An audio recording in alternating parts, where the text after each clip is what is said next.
So then we have exaggeration. So these are all like very wonky animations, but I'm going to explain what I'm trying to say here. Exaggeration in cartoony animation, in more stylized animation, is usually used to point out the thing that you to the audience what they need to be looking at the most.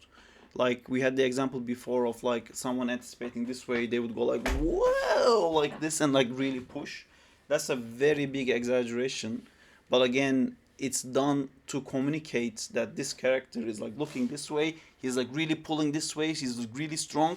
So it communicates the information that he's probably gonna like blast off, like he's gonna go so fast. That's why this anticipation is so big, and then you make the character move out.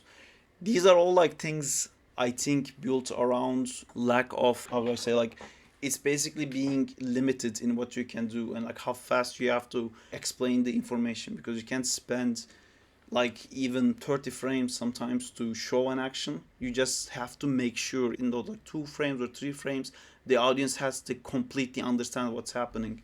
And if they don't, you start to exaggerate. If you watch an animation and you start to feel like, okay, this guy's like running to left or this guy's punching, but it's not clear enough, then you exaggerate.